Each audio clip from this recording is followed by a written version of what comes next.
کہ جو لوگ بات کرتے ہیں کہ جو ان کو تو 40 سال بعد پتا چلا کہ میں اللہ کا نبی ہوں، 40 سال تک ان کو اپنے نبی ہونے کا پتہ ہی نہیں چلا، تو میں کہتا ہوں بوقت ولادت وہ جو سجدے میں سر رکھ کے رب سے کہہ رہے ہیں مولا میری امت میرے حوالے کر، ان کو پتہ نہیں تھا۔ امت جو ہوتی ہے وہ نبی کے لیے ہوتی ہے، امت جو ہے وہ نبی کی ہوتی ہے، تو ان کو پتہ نہیں تھا جو دنیا میں تشریف لاتے ہی رب سے اپنی امت مانگ رہے ہیں مولا میری امت میرے حوالے کر دے، میری امت میرے حوالے کر، میری امت میرے حوالے کر۔ ان لوگوں کو اپنے ایمان کی فکر کرنی چاہیے جو کہتے ہیں کہ جناب 40 سال تک تو انہیں پتہ ہی نہیں تھا کہ جناب میں نبی ہوں یا میرے حالات کیا ہیں، معاملات کیا ہیں۔ اب ایسے لوگوں کی باتوں میں نہ آیا کریں کہ وہ جو ایسی باتیں کرتے ہیں کہ ان کو جناب 40 سال تو پتہ نہیں چلا۔ ان سے کہیں جناب اگر ان کو پتہ نہیں تھا 40 سال تک تو یہ جو دنیا میں تشریف لاتے ہی آپ کی ولادت ہوتے جو آپ اپنے رب سے مطالبہ کر رہے ہیں مولا میری امت میرے حوالے کر دے، یہ کیا معاملہ تھا؟ آگے اور بھی باتیں آئیں گی جو آپ اپنے بچپن میں جو ہے آپ کو پتہ تھا کہ آپ اللہ کے نبی ہیں۔ میں چلتا ہوں آگے انشاءاللہ۔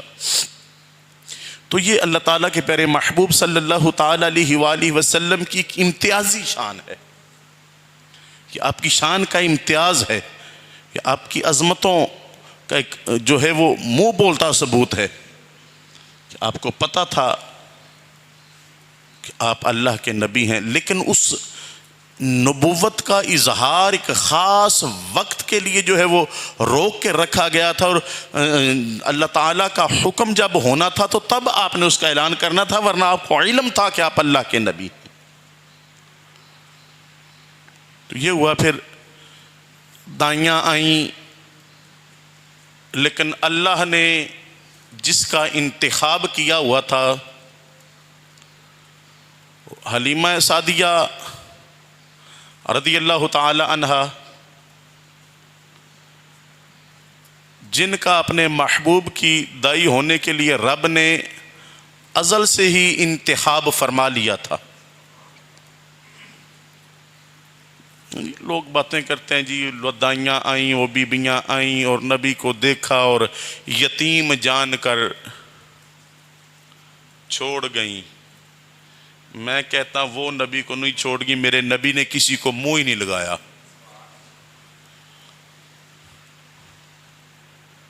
نبی نے کسی کو پسند ہی نہیں فرمایا، پسند اسی کو فرمایا جس کا انتخاب رب نے فرمایا۔ اور نبی کی اس دنیا میں آتے ہی عطائیں دیکھیے، ان کے صدقے سے کن کن کے کام بن رہے ہیں۔ جب آپ کی ولادت ہوئی نا تو ابو لہب آپ کا چچا تھا، اس کی لونڈی تھی ثویبہ، بعض لوگ اس کو صوبیہ کہتے ہیں لیکن اصل لفظ جو ہے وہ ثویبہ ہے۔ ثویبہ نے آ کے ابو لہب کو مبارک دی کہ تجھے مبارک ہو، اللہ نے تیرے بھائی عبداللہ کے گھر بیٹا دیا ہے۔ تو ابو لہب نے بتیجا ہونے کی خوشی میں، چونکہ اس لونڈی نے آ کے خوشخبری دی تھی، تو ابو لہب نے اشارہ کیا اس انگلی کے ساتھ، انہیں کہا کہ تو نے اتنی بڑی خوشخبری دی ہے، جا میں نے تجھے آزاد کیا۔ یہ محبوب کی آمد کا تصدق ہے، محبوب کی آمد کا صدقہ ہے کہ لونڈی کو آزادی مل رہی ہے۔ اس کو آزاد کیا، اور پھر اس کا اجر جو ہے اس کے بعد مرنے کے بعد اس نے پھر بتایا کہ اس کو فائدہ کیا ملا ہے۔ جب وہ مر گیا نا ابو لہب، تو حضرت عباس رضی اللہ تعالی عنہ جو ابو لہب کے بھائی اور نبی کریم علیہ السلام کے چچا، ان کے خواب میں آئے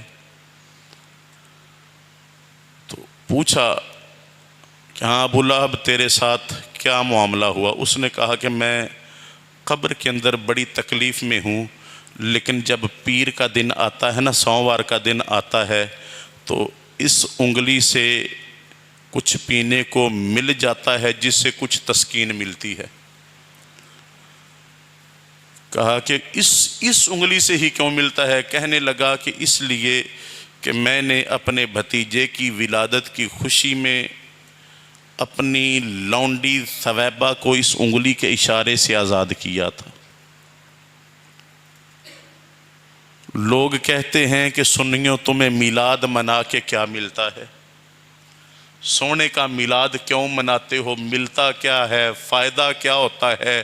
میں نے کہا وہ ابو لہب پکا ٹھکا جہنمی، پکا ٹھکا جہنمی، وہ بھی اللہ کے محبوب کی آمد کی خوشی کرے، اور اللہ کا محبوب یا اللہ کا نبی اور رسول جان کر نہیں، اپنا بھتیجا جان کر وہ اگر ان کے آنے کی خوشی میں اپنی لونڈی کو آزاد کرے، اس کو فائدہ پہنچے، تو جو ان کا غلام ہو کے کلمہ پڑھ کے ان کا میلاد منائے، اس کے لیے پھر کیا اجر و انعام ہوگا۔ جی تو جناب حلیمہ کو اللہ کے محبوب نے پسند کر لیا، اور جناب حلیمہ آپ کو لے کر اپنی بستی کی طرف، اپنے قبیلے کی طرف چل دیں۔ تو آپ کی جو سواری تھی اس میں دو روایتیں ملتی ہیں، دو قسم کی روایتیں ملتی ہیں۔ ایک میں یہ ہے کہ ان کے پاس سواری کے لیے اونٹنی تھی۔ اکثر ہمارے علماء، ہمارے خطیب یہی بیان کرتے ہیں کہ وہ اونٹنی تھی، ڈاچی تھی، لیکن کچھ روایت میں ملتا ہے کہ وہ سواری کے لیے گدی تھی۔ یہ دونوں روایتیں ملتی ہیں، سواری کے لیے گدی بھی ملتی ہے اور اونٹنی بھی ملتی ہے۔ تو بہرحال وہ جو سواری کا جانور تھا جو بڑا کمزور تھا، جب اللہ کے محبوب اس پہ سوار ہوئے، اس سواری کے جانور نے 3 سجدے کیے رب کی بارگاہ میں، اور اپنے منزل کی طرف جب وہ گامزن ہوئی تو اتنی تیزی کے ساتھ وہ چلی کہ جو پہلے چلی تھی ان کو پیچھے چھوڑ دیا۔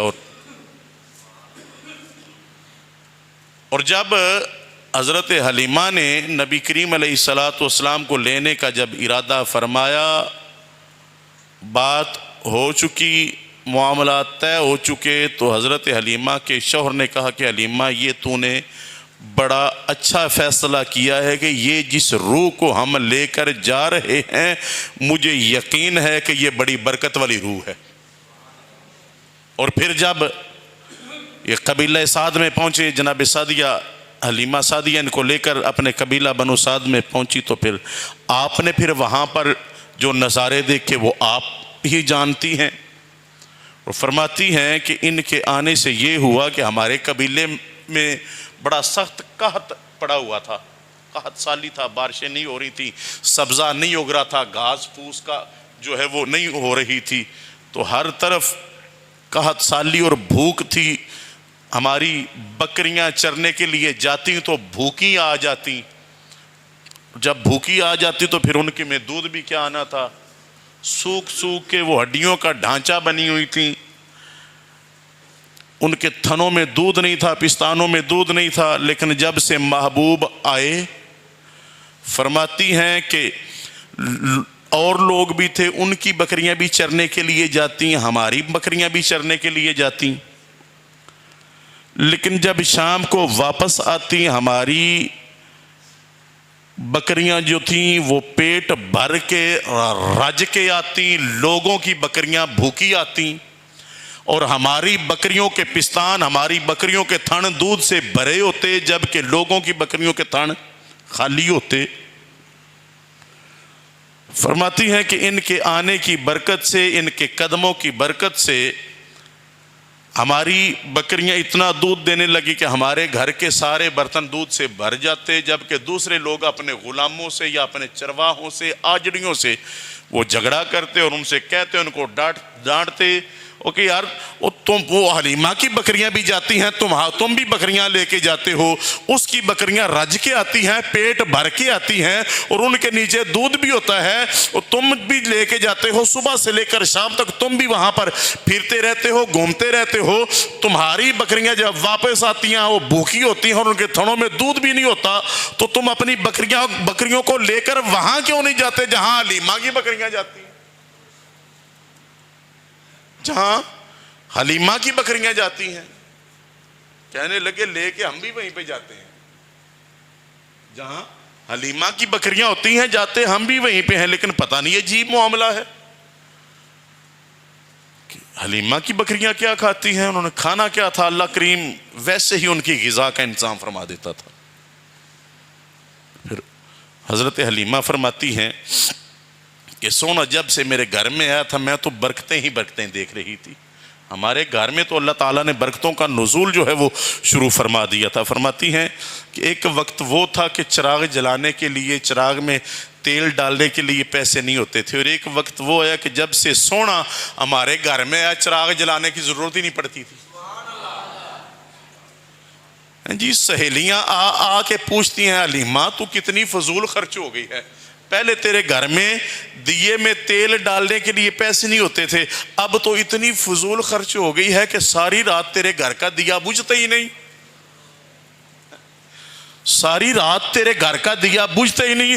حلیمہ ان سے کہتی میں تو دیوا جلاتی ہی نہیں، میں تو دیوا جلاتی ہی نہیں، بس ان کے رخ انور سے پردہ ہٹا دیتی ہوں۔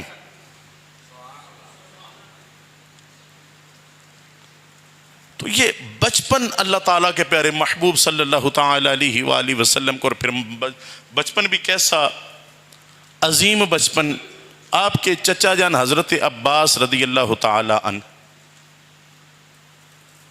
آپ نے ایک دن پوچھ لیا، کہنے لگے کہ یا رسول اللہ صلی اللہ علیہ وسلم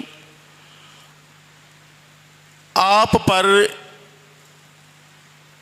ایمان لانے کے لیے جو واقعہ میرے لیے مددگار بنا، گو کہ اور بھی بہت سارے اس میں وجوہات ہیں، اسباب ہیں، لیکن جو مین سبب بنا وہ یہ ہے کہ آقا آپ کی عمر ابھی 1 مہینہ بھی نہیں تھی، آپ اپنے پنگوڑے میں لیٹے ہوئے تھے،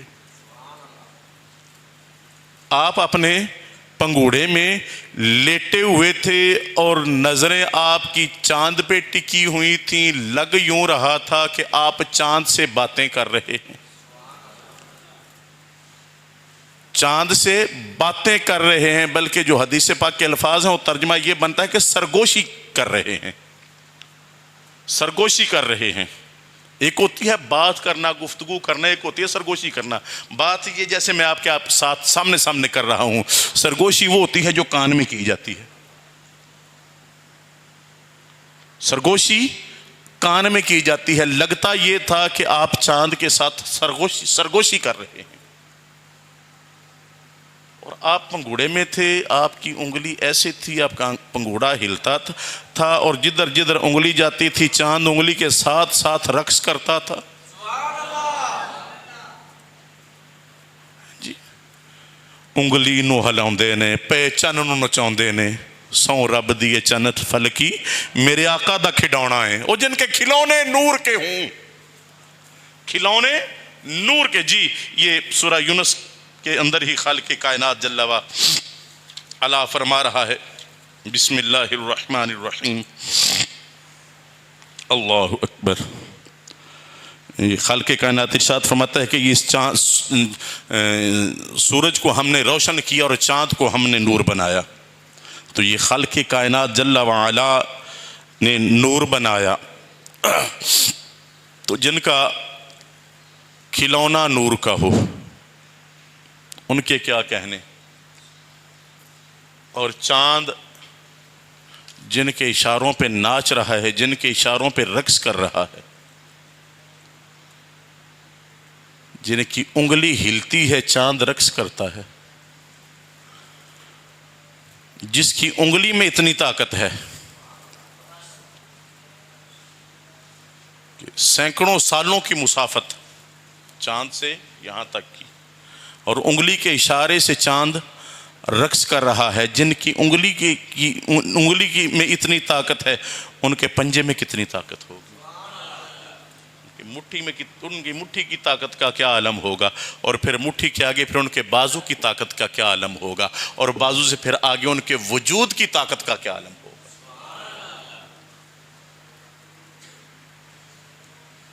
چاند جھک جاتا جدھر انگلی اٹھاتے مہد میں، کیا ہی اشاروں پر چلتا تھا کھلونا نور کا. چاند کے ساتھ تو حضرت عباس رضی اللہ تعالیٰ پوچھتے ہیں کہ یا رسول اللہ صلی اللہ علیہ وسلم، میں دیکھ رہا تھا اور میں محسوس کر رہا تھا کہ آپ چاند کے ساتھ سرگوشی فرما رہے ہیں، کوئی بات کر رہے ہیں. تو آقا دو جہاں صلی اللہ علیہ وسلم فرماتے ہیں کہ چچا تم نے صرف چاند کو ہلتے دیکھا ہے، تم نے صرف چاند کو ہلتے دیکھا ہے. فرماتے ہیں کہ میں چاند سے باتیں کرتا تھا، چاند میرے ساتھ باتیں کرتا تھا.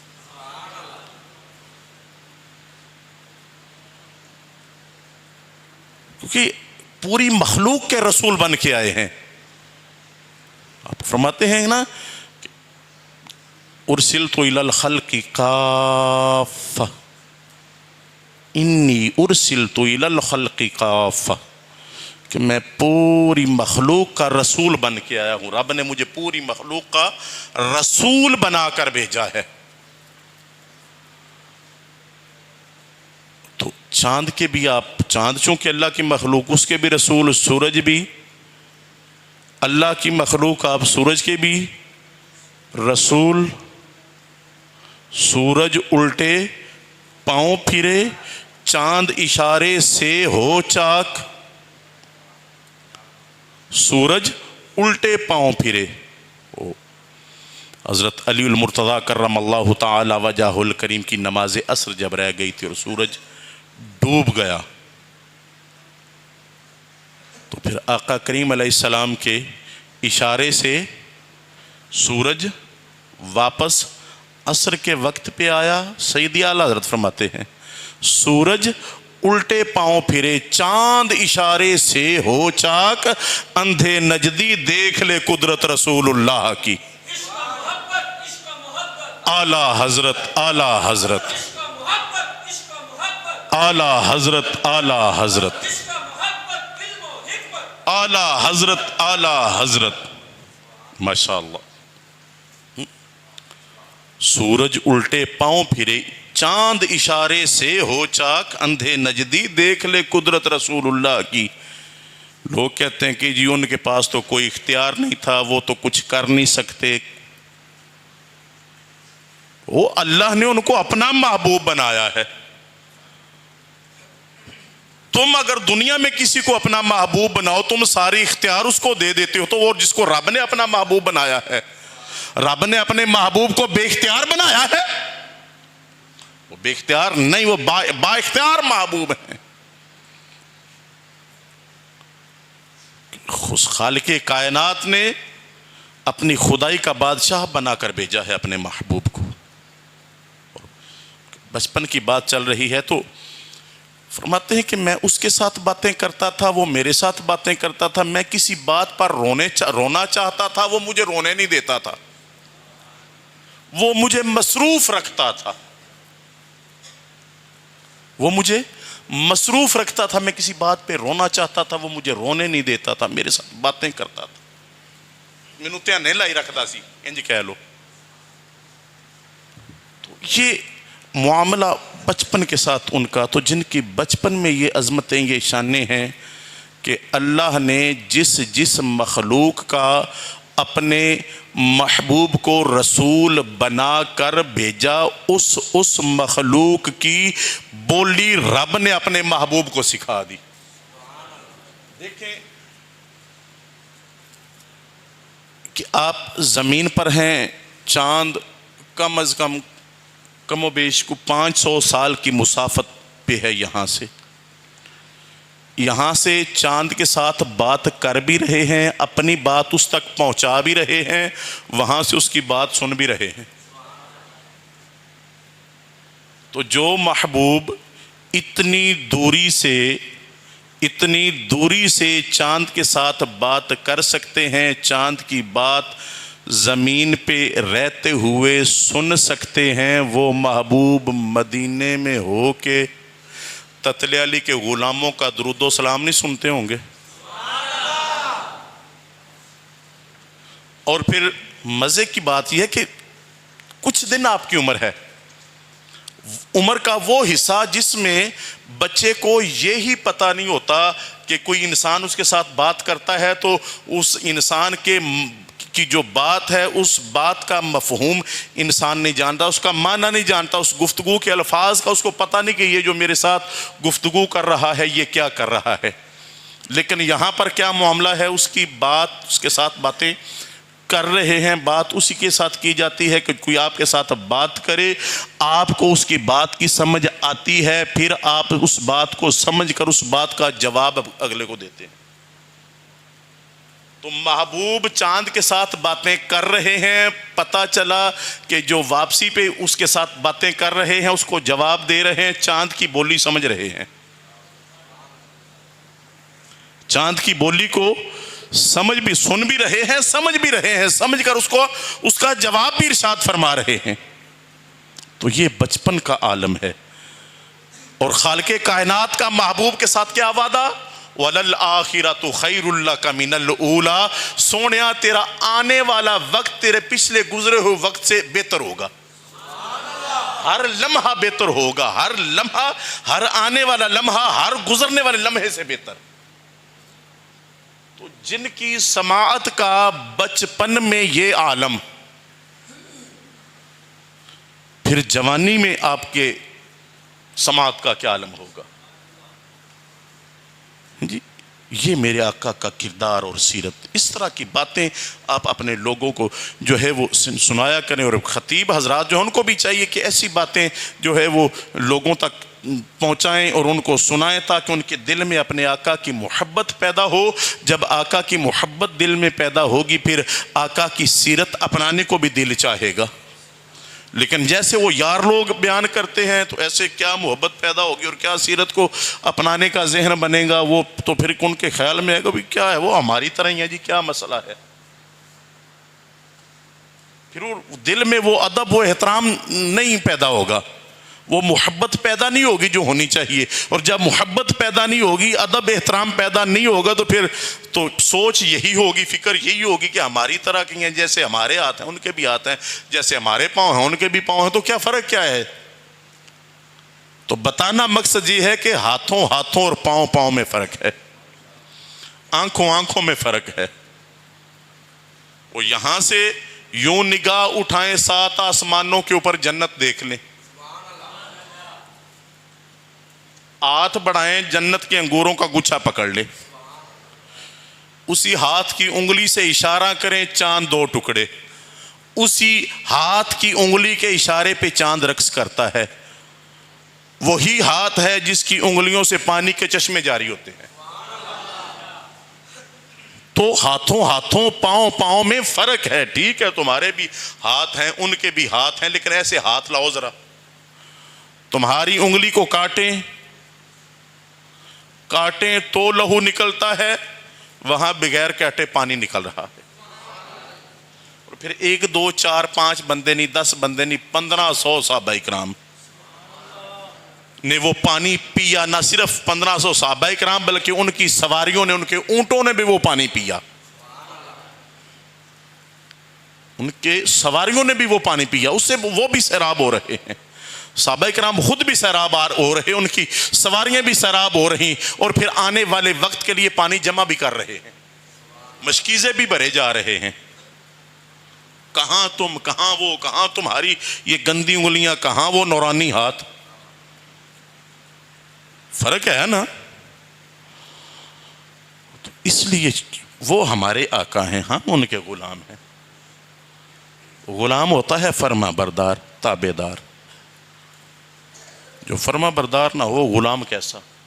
تو ہمیں الحمدللہ ان کی غلامی پہ ناز ہے۔ تو یہ آقا دو جہاں صلی اللہ علیہ وسلم کی حیات طیبہ کے ابتدائی ایام،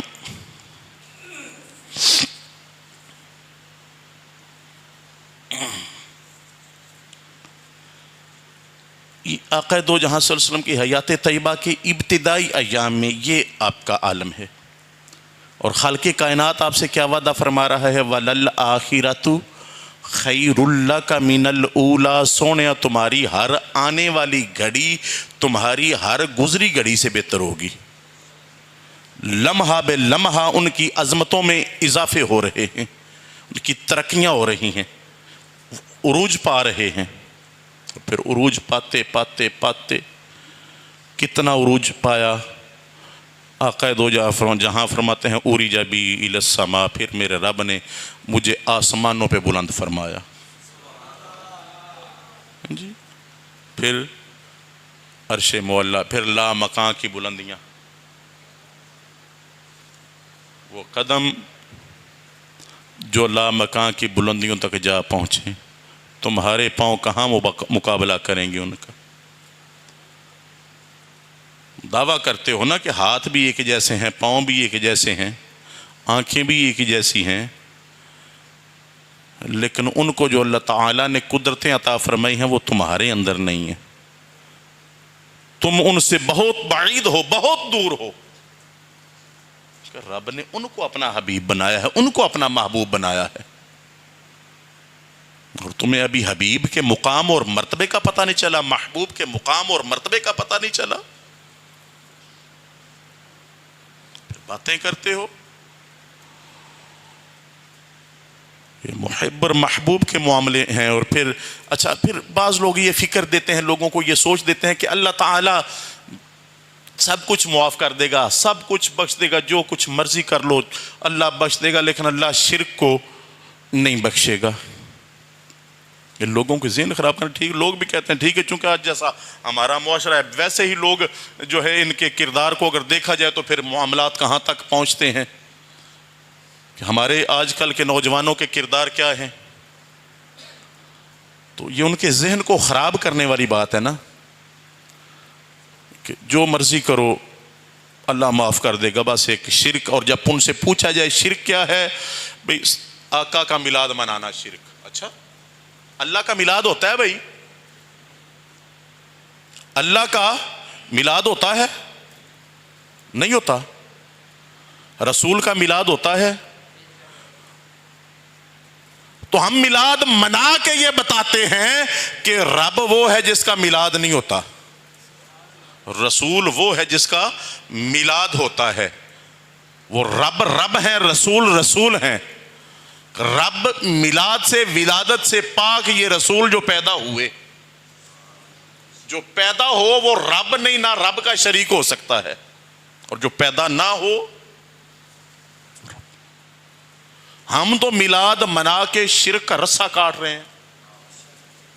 لوگ بتاتے ہیں جی میلاد منانا شرک، آپ نے یا رسول اللہ کہہ دیا شرک، الصلاۃ والسلام علیک یا رسول اللہ پڑھ لیا شرک۔ یہ کہاں سے شرک آ گیا؟ او بھائی وہ رب کے شریک نہیں ہے، وہ رب کے حبیب ہیں۔ اللہ اکبر، یا رسول اللہ صلی اللہ علیہ وسلم،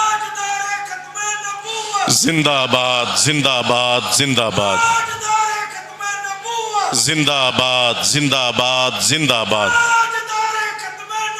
زندہ آباد۔ چوکلو، ہاتھ چوکلو، کچھ نہیں ہوتا، اللہ خیر کرے۔ فقتلوہ فقتلوہ فقتلوہ، انہیں مانا انہیں مانا انہیں مانا، چرچا رہے گا چرچا رہے گا چرچا رہے گا۔ لبیک لبیک یا رسول اللہ، لبیک لبیک لبیک یا رسول اللہ، لبیک لبیک لبیک یا رسول اللہ، لبیک لبیک لبیک یا رسول اللہ، لبیک لبیک لبیک یا رسول اللہ صلی اللہ علیہ وسلم۔ تو اللہ نے ان کو اپنا حبیب بنایا ہے، رب نے ان کو اپنا شریک نہیں بنایا۔ شریک وہ ہوتا ہے جو اپنے حصے کا مالک ہوتا ہے۔ مثال کے طور پر ایک آدمی ہے، دو بیٹے ہیں اس کے، تو باپ مر گیا، اب وہ دو بھائی باپ کی جائیداد میں شریک ہیں، حصے دار ہیں، آدھے آدھے کے برابر برابر شریک برابر برابر، حصے دار۔ اب حصہ اپنا اپنا الگ۔ اب وہ کہتا ہے کہ لے بھی سونے تیرے حصے چ میں مداخلت نہیں کردا، میرے حصے چ تو مداخلت نہیں کرنی، تیرا حصہ او تے میرا حصہ اے۔ یہ کون نے؟ شریک۔ شریک میں آپ کو مثال دے کے سمجھا رہا ہوں، ورنہ یہاں پر وہ مثال بنتی نہیں۔ سمجھانے کی غرض سے کہ شریک جو ہوتا ہے وہ اپنے حصے کا مالک ہوتا ہے۔ دو لوگوں نے مل کے کوئی کاروبار کر لیا، شریک ہو گئے اس میں، لو جی اس کاروبار میں شریک ہیں، شراکت دار ہیں۔ اس نے کہا آپ اپنے اپنے کام ذمہ لے لیتے ہیں، لے بھی میں ہوں مثال دے طور تے مٹی دے پانڈے نے میں بنانا وا تے تو دکان تے ویچی جا، میں بنانا تو ویچی جا، تے جو ایک پچھوں بنا بنا کے دکان تے کلی جے تے دکان والا پنی جائے، دکان والا پنی جائے تو اس بھی تنگ آ کے آنا وہ بھائی تو کہڑے آرے لگا ہے، تو تے کاروبار دے سرے چڑھنا ہے پیا۔ تو شریک جو ہوتے ہیں نا یہ آپس میں ایک دوسرے کے ساتھ تلخ کلامی بھی کر لیتے ہیں، سارے وعدے گھاٹے ہو جاندے نے، لیکن حبیب جو ہوتا ہے یہ حبیب اپنے حصے کا نہیں، یہ کل کا مالک ہوتا ہے، کل کا وارث ہوتا ہے۔ جو محب ہوتا ہے وہ کہتا ہے سونے ایتھے حساب کا دے، جو میرا او تیرا، جو میرا او تیرا، جو تیرا او میرا۔ اس لیے کہتا ہوں کہ یہ اللہ کے حبیب ہیں، شریک نہیں ہیں۔ شریک اپنے حصے کا مالک ہوتا ہے، حبیب کل کا مالک ہوتا ہے، سارے کا مالک ہوتا ہے۔ تو میں تو مالک ہی کہوں گا کہ ہو مالک کے حبیب، یعنی محبوب و محب میں نہیں میرا تیرا۔ محبوب اور محب کے درمیان میرا تیرا نہیں ہوتا، شریک کے درمیان یہ ہوتا ہے کہ اے تیرا تے اے میرا، اور محب اور حبیب کے درمیان تیرا میرا نہیں، سب ہمارا۔ اس لیے